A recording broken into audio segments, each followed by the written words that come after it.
Herkese yepyeni bir videodan merhaba arkadaşlar. Şimdi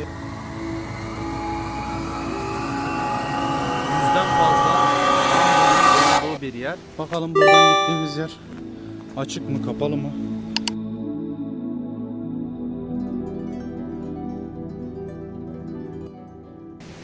Kaybolma ihtimalimiz var mı? Hello, how are you? I'm coming here. Chưa xong. What's your name? Atakan. Ataka. Đây. Karambole gidiyoruz arkadaşlar. Vallahi karambole.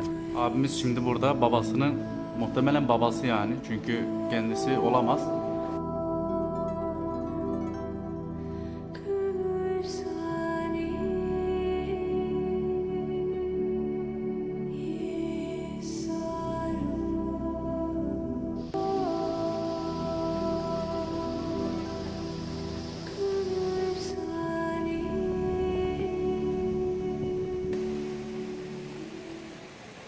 Herkese yepyeni bir videodan merhaba arkadaşlar. Şimdi göstereceğim. Burası şehrin kalabalığından kaçmak için Danak'ta bulunan Sontra adında doğal bir parka gireceğiz. Buranın girişi ücretsiz. Hemen en başından söyleyeyim. Burası şehrin kalabalığından, yoğunluğundan kaçmak için gelebileceğiniz, hemen şehre de çok yakın, 20 dakika 15 dakikalık bir mesafede uzaklıkta olan bir yer.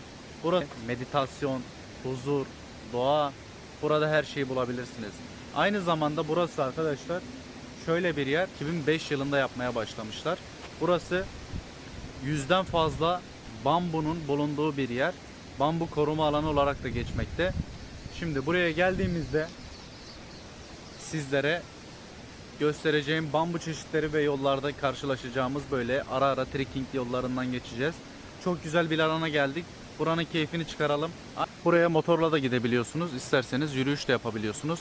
Adı bu şekilde geçiyor. Burası Danak'ta bir alan. Şimdi biz buradan yavaş yavaş yukarıya doğru artık çıkacağız. Şehrin kalabalığından kaçmak için buraya gelebilirsiniz. Burada 100'den farklı bambu çeşidi bulunduğu söyleniyor. Burası Vietnam'daki bambu koruma alanlarının en büyüklerinden bir tanesiymiş. Burada yolumuza, karşımıza babunlar da çıkabilir. Sizler de buraya geldiğinizde buraya uğrak noktası, bir dunak noktası olarak görüp burayı gezmeye gelebilirsiniz. Şimdi bakın, görüyor musunuz? Şu doğal manzaranın güzelliği beni cezbetti arkadaşlar. Buradan girdiğimizde yukarıya doğru hemen yürüyüş mesafesinde ilerliyoruz. Bu şekilde ormanların arasındayız. Burada herhangi bir rehber yok yanımızda. Oo, kelebek.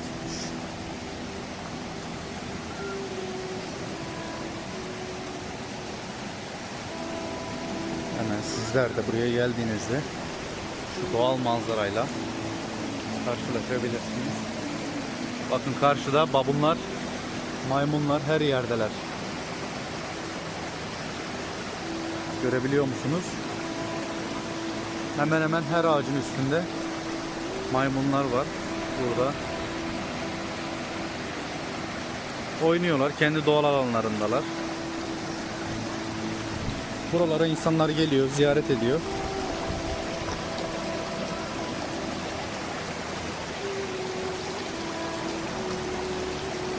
Şimdi burası sadece küçük bir alanımız. Buranın daha devamı var arkadaşlar.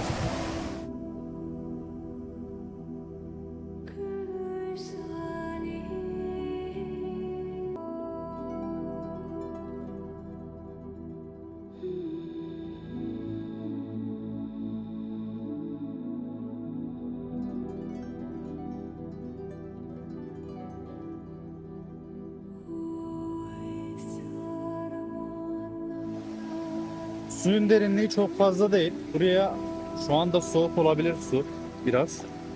Hemen şöyle bir kontrol edelim. Yo, suyun aslında soğukluğu da o kadar soğuk değilmiş. Terlikle gelsek aslında girebilirmişiz buraya.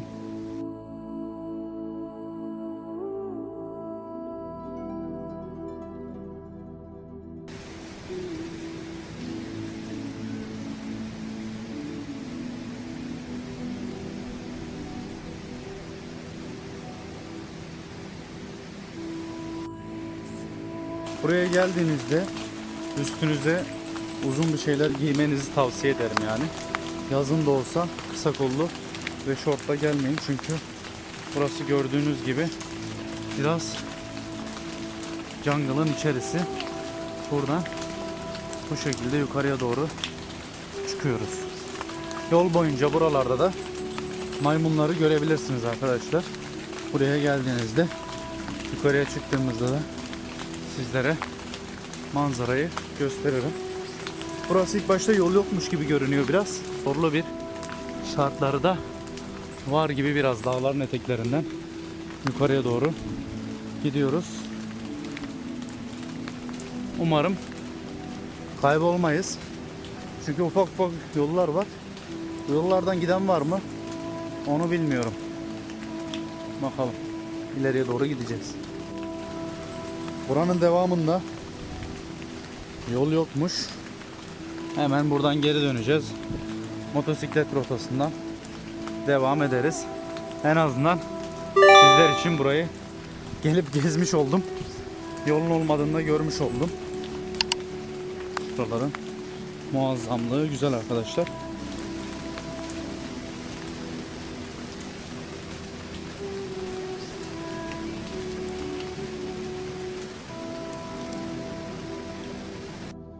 Size bahsettiğim yer burasıydı arkadaşlar. Burası bambuların çok farklı bambu ağaçlarının, bambuların olduğu bir yermiş. Hemen buranın içerisine de girelim. Normalde kapalıydı. Abilerimizi gördüm. Gidiyorlardı, çıkış yapıyorlardı herhalde. Hemen dedim abi dedim içeri girebilir miyim? Çünkü buraya tam vaktinde gelmeniz gerekiyor. 5 gibi falan kapatıyorlar burada. Hemen buraya bakar mısınız şuranın güzelliğine? Buranın içerisinde çeşit çeşit balıklar var. Burası 100'den fazla bambunun 100 farklı bambunun yani 100 farklı bambunun olduğu bir yermiş. Vietnam'da da en büyük bambuların yetiştirildiği yani çeşitliliğinin olduğu yerlerden bir tanesiymiş burası. Şu an hava biraz artık yavaş yavaş kararmaya başladı. Burası çok güzel. Burada hem trekking yaparsınız hem de doğayla baş başa bir vakit geçirebilirsiniz buralarda. Gördüğünüz gibi arkadaşlar sular akıyor, nehirler akıyor. Yukarıya doğru yollar gidiyor. Hemen şu ileride de oturacak yerler var zaten. Sizlere orayı da hızlıca göstereyim. Abilere dedim ki abi dedim 5 dakika dedim hızlı çekebilir miyim dedim. Çek dedi sıkıntı yok. Onlar da şu anda beni bekliyorlar. Sizlere gösterme amaçlı burayı çekmek istedim. Hemen bakın bambuların farklılıklarına, çeşitlerine burada hepsi mevcut. Köpeğimiz de burada bizi havlıyor. Buraya geldiğinizde siz de bu alanlarda oturabilirsiniz. Şu alanlara çıkabilirsiniz. Burada tabi suyun yüksekliği de farklılık gösteriyordur muhtemelen.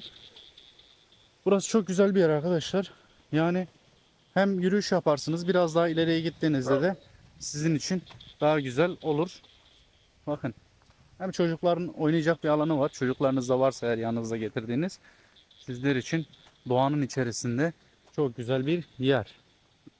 Burası dağda gidiyor arkadaşlar. Buradan yukarıya doğru çıkılıyor. Dağın tepelerine kadar yukarıya doğru yürüyüş bir rotası var burada.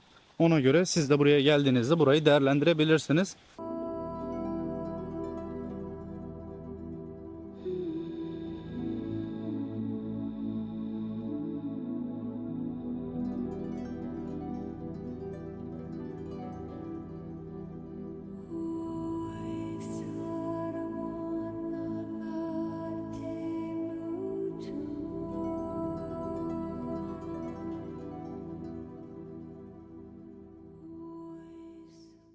Danak'taki balıkçı teknelerinin önündeyiz. Burası dediğim gibi diğer videolarda da bahsetmiştim. Adalardan oluşmakta. Hemen burayı denizden ayıran şurada arkamda bulunan şu yol. Burası hemen köprü. Burası direkt limanın kendisini oluşturuyor. Hemen dağların eteklerinde bulunan direkt zaten biraz önce de neredeydik? Hemen şu dağın tepelerindeydik. Buraları göstermiştim sizlere. Oradan buraların manzarası görünüyordu. Şimdi de aşağıya indik. Buradaki balıkçı teknelerini sizlere göstermek istedim. Aynı zamanda biraz da muhabbet etmiş oluruz. Hemen şöyle geldiğimiz zaman Vietnam'ın dediğimiz gibi her zaman ünlü olan balıkçı tekneleri bu şekilde burada yerlerini almışlar. Burası Çok güzel bir yer. Yani sessiz sakin. Şehirden bir tık daha uzakta, geride kalıyor. Tekneleri çok eski arkadaşlar buradakilerin. Genellikle zaten şimdi sizlere de göstereceğim içine girdiğimizde. Teknelerin içine girebilirsek sizlere de onu göstereyim. Burada tatlış bir köpeğimiz var hemen. Oo, teknenin içinde de varmış. Teknenin içerisinde de köpeğimiz varmış. Bakın. Burası normal bir kumsal değil. Yapay olarak yapılmış sanki böyle hemen. Ama bu teknelerin altına zarar verir mi? Bilenler yoruma yazsın arkadaşlar. Bu taşlar teknelerin altına zarar verir mi? Teknelerimiz gördüğünüz üzere çok eski. Turkuaz mavisine boyuyorlar. Zaten Muine'de de görmüşsünüzdür. O videoyu izlediyseniz Muine videosunda. Orada da balıkçı köyünü ziyaret ettiğimizde oradaki teknelerin eskilikleri göze çarpıyordu. Şimdi bakın burada hemen taşın üstüne getirip böyle tekneleri koymuşlar. Zaten sizin de gördüğünüz gibi su alıyor. Bunlarla sabah açılıyorlar ama nasıl açılıyorlar anlamadım. Sizler de buraya geldiğinizde zaten buraları ziyaret edebilirsiniz. Hemen şu dağları ziyaret edebilirsiniz. Dağların altından hemen burası çok yakın zaten. 5 dakika 15 dakika falan yani arası motorla. Hemen bu aşağı inebilirsiniz. Burası bambaşka bir sahil şeridi. Şu arkadaşlar burayı gördüğünüzde. Hello, how are you? Oh, thank you, thank you. I'm coming here. No, I can't. Oraya gelebilir miyim diyorum da buradan gidemeyiz. Aa, balık tutuldu. Arkadaşlarımız balık tutuyor. I am from Toniki. You know? Toniki. Yes, Turkey. Dostlarımız bağırıyor video çektiğimi görünce hemen. Onlar da balık yakaladılar herhalde. Dediğim gibi yani buradaki anlamadım. Şimdi hem tekneler aslında çok eski arkadaşlar. Yıpranmış. Yıprandıkça dışını tamir ediyorlar muhtemelen. Ama ilk defa bu kadar yakından bunları görüyorum. Diğerleri birçok Muine'dekiler aslında şeydi, yuvarlak olan şu biraz önce de kup şeklindeki, kap şeklindeki teknelerdendi. Bunlar biraz daha büyük tekneler. Büyük teknelerle açılıyorlar. Bunlar hemen buranın zaten direkt diğer tarafında da balık pazarı bulunuyor. Taze taze oradan da balıklarınızı alabilirsiniz. Oraya muhtemelen geçemeyeceğiz. Çünkü çok uzakta kalıyor orası biraz daha. Farklı bir liman kültürü var yani. Şimdi bu taşlıkları niye böyle yaptıklarını pek anlamadım. Dediğim gibi sizler de buraya geldiğinizde buraları ziyaret edip gezebilirsiniz. Ayrıca üşümemek için de bazen bu teknelerin içinde ateş bile yakıyorlar. Bu Danang'dan gitmeden önceki son videomuz artık. Yavaş yavaş burayı bırakacağız. Biraz daha hızlanacağız. Artık ülke değiştireceğiz arkadaşlar. Yani ülke derken Vietnam'da 2 tane 3 tane daha yere gideceğim. Ondan sonrasında da Vietnam'ı artık değiştiriyoruz. Sürpriz bir ülkeye geçeceğiz. Belki diğer videolarda bahsetmişimdir. Instagram'dan, TikTok'tan takip edenler bilir. Eğer kanalımıza daha abone olmadıysanız abone olmayı da unutmayınız arkadaşlar. Hemen şu alt taraftan da bir abone ol tuşuna basıp Hello, how are you? I'm coming here. Yes. Hemen bağıra bağıra konuşuyor abilerimiz de. What? I'm coming here. Okay. Dedim ki buraya gelebilir miyim? Şuradan düşmeden gidebilirsek eğer bizim için güzel olur arkadaşlar. Burası bayağı biraz riskli görünüyor. Böyle bağlamışlar. Hayır, riski de yokmuş aslında da. Böyle hemen suların içerisine atmışlar. Abilerimizle de hemen bir sohbet muhabbet edelim. How are you? How are you? You speak English? Aa, balık tutuyorlar. Küçük küçük balıkları tutuyorlar bu şekilde A şeklinde abi. Fishman. This I like it. Burada balıklarını abilerimiz tutuyor. What's your name? What's your name? Yes, your name. Me, I'm Atakan. I'm Atakan. You? Bao. Bao. Bao. Bao. Nice to meet you. Abimizin adı Bao'ymuş. Hemen abilerimiz burada balıklarını tutuyorlar Thai. teknelerini içerisinde. Mr. Thai. Mr. Thai? Hi Challenge. Thai sele. Đội trưởng đầu câu cá đó. What? Đội trưởng đầu câu cá. Doguka. Đội trưởng đầu câu cá. Dokuka. Đội trưởng trưởng. Dün. Trưởng. Dün. Okay. Sếp. Shape? Sếp. Ne? Sếp trưởng. Chef. Sếp trưởng Mít Sê Thái. Mr. Thai. Chứ thấy cười này. Mr. Thai. Anh đừng thấy gì lời đó. Nước nào? Bạn ở nước nào? I don't understand. Pakistan à? What? Atiban là Pakistan. This I don't understand. Abilerimiz Vietnamca konuşuyor. Benim Vietnamca Mình là người bildiğimi Việt sanıyorlar. Nam. Vietnam you? Việt Nam. Me Toniki. À. Toniki, you know Toniki? Turkey. Thổ Nhĩ Kỳ. Yes, Thổ Nhĩ Toniki. Kỳ, Thổ Nhĩ Yeah, Kỳ. yeah, Toniki. Thổ Nhĩ Kỳ đây là Việt Nam Mobile. Yes, Vietnam Mobile. Và Việt Nam Bye. Mobile. Yeah. Bảo làm gì tài sản Tôi có một chú bán vậy nè. Tôi có một chú bán vậy tờ. Sếp trưởng Mít Sê Thái. Mr. Thai? Mít Sê Thái. Mr. Thai. Đầu trưởng đâu có cả. Đầu trưởng. Yeah. Go to. Đầu trưởng.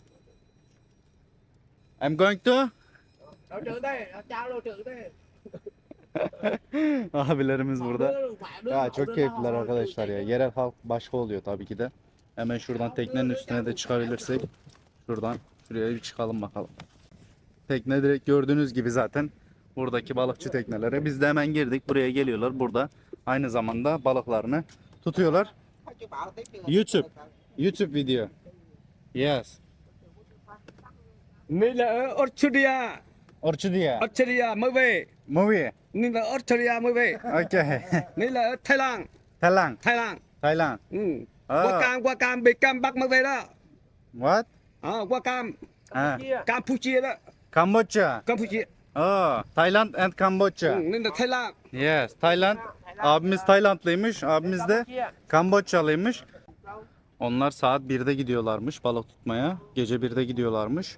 Sabaha karşı tekrardan geri geliyorlarmış. Hemen şu büyük teknelerle gidiyorlarmış arkadaşlar. Bu teknelerin sonunda buraya geri geliyorlarmış. Şimdi abimiz beni takip et diyor bakalım. Thế rồi. İngilizce bilmiyorlar. Ben de anlamıyorum ne söylediklerini. Bakalım ne diyecek. Umarım burada ayağımızla kayıp düşmeyiz ya. Bayağı. What? Lên làm nhà Yeah. nhà ok. Ha. This Đó, here. Yes. Ha. Việt Nam ăn cơm giúp cho ăn. Ta không ăn nữa, Việt Nam không câu nữa, chỉ lên nhà nhào thôi. Okay. How long time? Đúng rồi. This now? We here going Đúng to đúng. here. Ok. Rồi, ok. Đâu Có cả. Mít xe Thái chưa đủ nên nhà nhau thôi. Aha. Şimdi yemek yemeye gideceklermiş abilerimiz beni de çağırıyor bakalım. Karambole gidiyoruz arkadaşlar vallahi karambole. Dur bakalım ne olacak. Bugün şöyle balıkçı teknesini size göstereyim dedim. Her şey anlık gelişiyor arkadaşlar. Sizlere de göstereyim diye. Dùng mà cái máy nó Bakalım. dùng ngón quài nó không hút pin. Hiç anlaşamıyoruz ama Máy á. nasıl bir yerde yaşıyorlarmış. Nó có lồng bè thì dễ Sizlere de göstermiş olurum. Şimdi böyle Đấy có lồng bè kia dùng quài. ara sokaklara geldik. Fishman abimiz burada. Yes. Yeah. Okay. Şimdi yukarı doğru gidiyoruz. Burası. İlk defa burada bir apartmana giriyorum arkadaşlar. Çok tuhaf bir yere geldik. Abimizin buradaki yeah. Abimiz bana sarılıyor şimdi. Bekle. Việt Nam sống dễ thương. Yes. Tàu chỉ sẵn mô.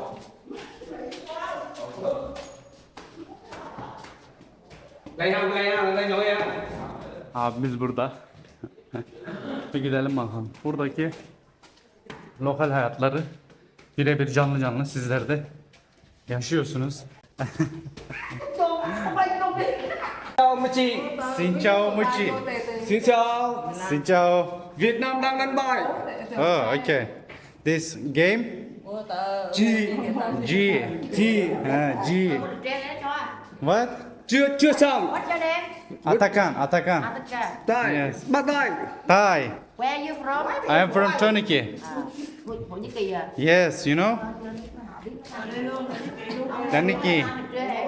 Yeah. You speak English? Beautiful. Thank you, thank you. Xung This quanh. YouTube video. Ship mua về đó. Yes, Turkey. YouTube. Nữa ship mua về đó. Yeah. Ship mua về đó. Ablalarımız burada oyun oynuyorlar. What? I don't understand. Buraya geldik bakalım abilerimizin dediği gibi evleri bu şekilde. You? You polis. Ha, abimiz eski polismiş arkadaşlar. Gördüğünüz gibi buraları burada kalıyorlar, dediğim gibi hani minimalize edilmiş bir hayat. Yes, you. You. Go. Go. Aa, okay. Abilerimiz şeyi gösteriyor böyle. Askerlik hallerini gösteriyorlar. Bana ben burayım diyor. Evleri gördüğünüz gibi bu şekilde. Video normalde doğadan bir yere gidecekti arkadaşlar. Bambaşka bir yere geldik. Lokal hayatlara geldik. Hemen evlerini de sizlere göstereyim. Abimiz buraya çağırdı beni. Çok misafirperverler. Biraz bakın, hemen gördüğünüz gibi apartmanın arasında bu şekilde de ablalarımız oyun oynuyorlar burada. Biz de geldik bakalım hep beraber. Çok samimi insanlar. Burası bir apartmanın içi. Sizler de gördüğünüz gibi. Evler zaten biliyorsunuz minimal seviyede. Herkes bu şekilde hayatlarını sürdürüyor burada. Farklı yaşamlar arkadaşlar. Abimiz çağırdı.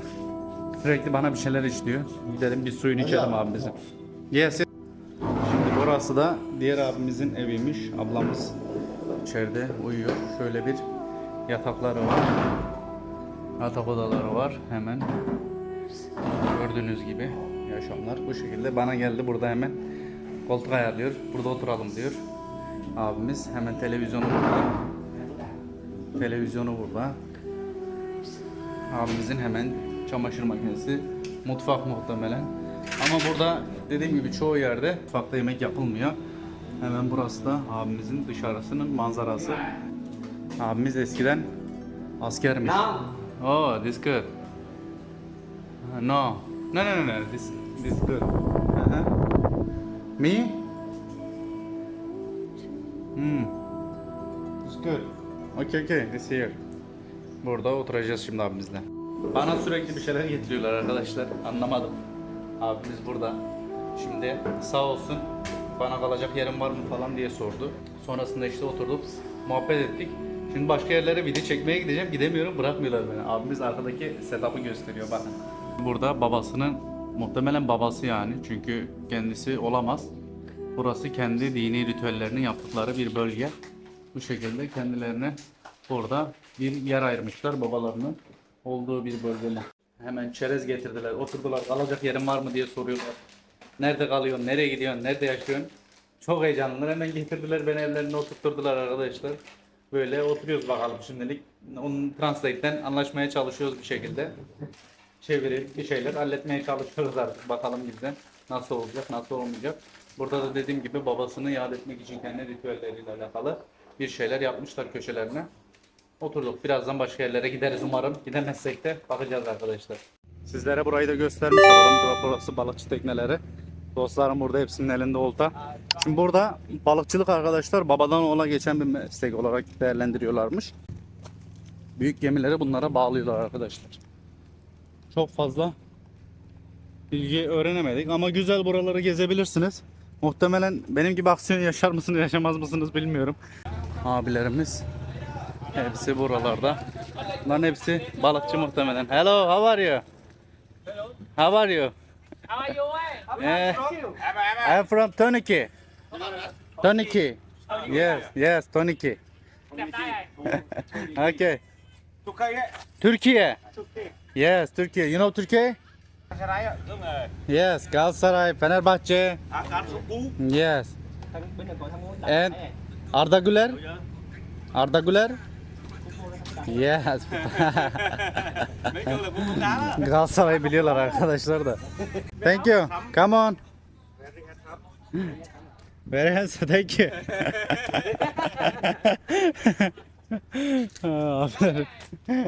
What? Yes, you very handsome. Happiness. Always. Thank you.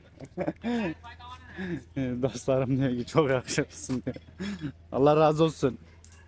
Allah razı olsun dostlarım. Böyle iltifatlar da duyabilirsiniz sizler de buraya gelince. Arkadaşlar şurası balıkçı pazarı. Hemen balıklarını orada satışa sunuyorlar. Seyahat ediyorum. Biraz da kendimden bahsedeyim sizlere, hem gezerken hem de benim hakkımda biraz da şey yapmış oluruz, konuşmuş oluruz. Çünkü bazı arkadaşlarımız merak ediyor. Bir sonraki videoda dedim bahsedeceğim dedim. Dikkate alıyorum çünkü yorumlarınızı hepsini tek tek okuyorum arkadaşlar. Yorumlarınızı Mesajlarınıza bakıyorum, kontrol ediyorum. Hepsini değerlendirmeye alıyorum. İlk videomda aslında bahsetmiştim. Burada yaşamıyorum arkadaşlar. Uzun zamandır buradayım. Buraları geziyorum. Şehir geziyorum. Adım adım Vietnam serimizde. Şehir geziyorum ama Vietnam'da yaşamıyorum arkadaşlar. Onu öncelikle söyleyeyim. Bilmeyenleriniz varsa. Seyahat ediyoruz. Benim ilk ülkem Vietnam. O yüzden ben burada çok fazla kaldım. Diğer ülkelerde bu kadar uzun kalır mıyız? Orasını bilmiyorum tabi.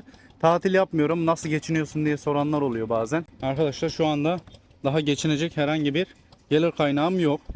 Yani nasıl yapıyorum? Türkiye'de dediğim gibi ilk videoda da bahsetmiştim. Biraz birikmişim vardı.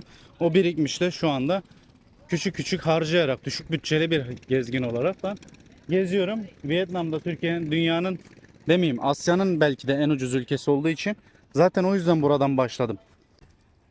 Düşük bütçeyle gezmeye çalışıyorum. Yani şu anda bana minimalize bir hayat yaşıyorum zaten. Her şeyi harcamıyorum. Geri geliyor otostop çekiyorum. Çok uzun eğer seyahat edeceksem indirimli, yani buranın en yaygın otobüsleri var. O otobüslerden de bahsederiz. Onlarla yolculuk yapabilirsiniz. Diğerleri mesela 800 bin dong, 900 bin dong Vietnam dongu isterken paraları.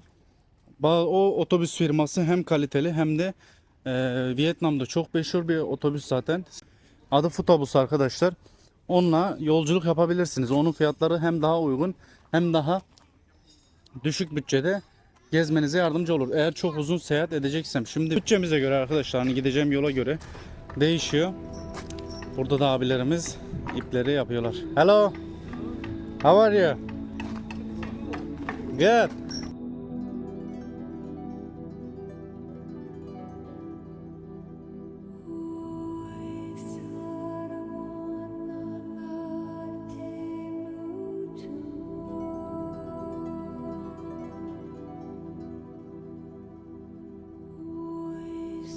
How are you? Đi ghe nào vậy?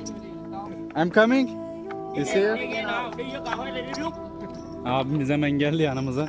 Burada çok farklı. Burada ipleri yapıyorlar herhalde. Şu şekilde gösteriyor abim de bir yandan.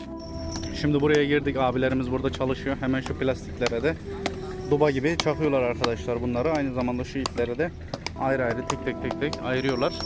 Sizlerin de görmüş olduğu gibi hemen şurada bakalım. Bir tane teknenin içerisine girebilirsek girelim. Tekneler, gemiler çok eski görünüyor dediğim gibi sizlere. Burası bambaşka bir içerik oldu arkadaşlar ya. Bakın teknelerin içerisi. Zorlu bir hayat arkadaşlar. Zorlu bir hayat. Bu teknelerin hepsi iç içe girmiş durumda. Belki de bunların büyüklerin içerisinde yaşıyor da olabilirler. İçeride bakın. Şöyle. Ablamızın malzemeleri var. Zorlu bir balıkçı hayatı arkadaşlar. Ama gerçekten de şurayı da göstereyim sizlere. Burası çok kirlenmiş. Muhtemelen her tarafta mazot var buraların. Hepsinde mazot var arkadaşlar. Çok kirletmişler buraları. Aslında bunlar temiz olsa daha güzel olurmuş. Hep birlikte buralara gelmiş olduk. Okay, thank you. Thank you. Bye bye. Thank you very much. Hello. Bye bye. Abilerimiz çok samimiler ya. Gerçekten. Hello. Buradalar hepsi zaten çalışıyorlar. Şimdi biz biraz daha şu taraflara doğru gidelim. Vietnamca konuşuyorlar arkadaşlar. Çok bir şey de anlamıyorum. Çok bir şey de anlamıyorum. Hemen selam veriyorlar zaten. İçeri giriyoruz. Manzaramız da bu şekilde.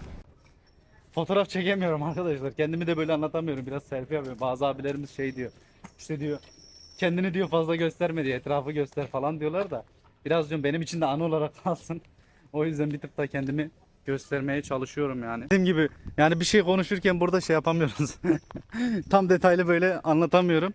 Çünkü ne oluyor? Hemen birileriyle sohbet muhabbet, insanlar bir selam veriyor, bir konuşmaya çalışıyor. Derken kendi konuştuğumu bu sefer unutuyorum.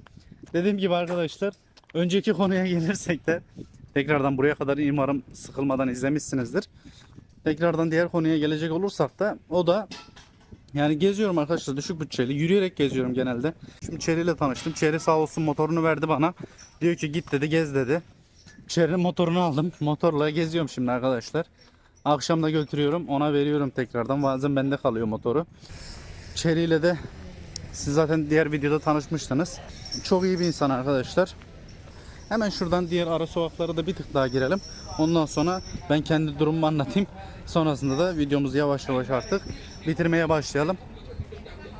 Şimdi burada şey olduk ya, böyle pazar pazar, balıkçı balıkçı geziyormuş gibi olduk bir tık da. Ama güzel arkadaşlar, buralar lokal yerler, insanların normal hayatları bunlar yani. Burası bir tık daha şeye benziyor. Türkiye'deki sanayilere benziyor. Arkadaşlar sizler de bana, kanalıma abone olaraktan, beğeni yaparaktan, videoları izleyerekten destek olabilirsiniz.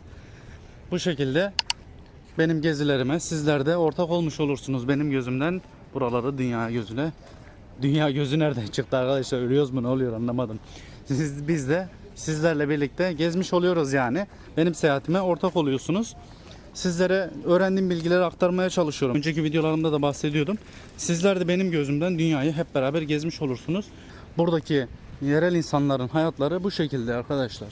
Orada diğer tarafta sahil kısmında gördüğünüz lüks, şaşalı, şatafatlı hayatların arkasında bir de böyle lokal hayatlar var yani. Vietnam'ın ucuz olmasının sebebini şimdi bir tık daha insanlar buraları gördükçe, belki de sizler de buraları gördükçe anlayabilirsiniz. Nasıl ucuza gezdiğimizi, niye Vietnam'ın nasıl bu kadar ucuz olduğunu. Burada işçilik çok ucuz, maliyet çok ucuz. Yani o şekilde olduğu için insanlar, görüyorsunuz hayatlarını yani. Yaşadıkları hayatlar minimalize. Adamın evinde koltuk bile yoktu arkadaşlar. Yani bir önceki abinin evinde koltuk yoktu. Diğer abinin evinde bir tane koltuk vardı. O da çok eskiydi yani. Ama yani bizim şeyde olsa, Türkiye'de falan olsa hemen eskidi bu, yenisini alalım, bilmem ne yapalım muhabbeti var. Ama bu insanlar yok yani, öyle bir durumları yok. Demiyor ki ben bunun eskidi, bunun yenisini alayım veyahut da şey yapayım. Adam zaten alacak durumu yok. Adam, buradaki insanlar, karnım doyuyor mu? Doyuyor. Benim keyfim yerinde mi? Yerinde. Benim streslenecek, düşünecek, dertlenecek bir durumum var mı? Yok. Adam onun şeyine bakıyor. Minimalize dediğim hayat bu yani. Keyifli insanlar, çok güzel insanlar. Yani hayattan keyif alarak yaşıyorlar. Yani sevdikleri işi yapıyorlar. Aile kavramı şöyle var. Lokal yerlerde daha çok var.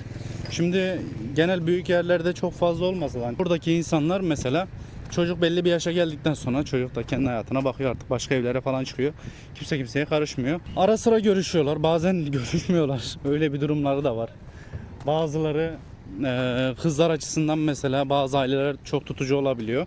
Yani hemen hemen bu şekilde bir hayat yaşıyorlar arkadaşlar. Güzel oldu ya, burası da sizlere göstermiş oldum.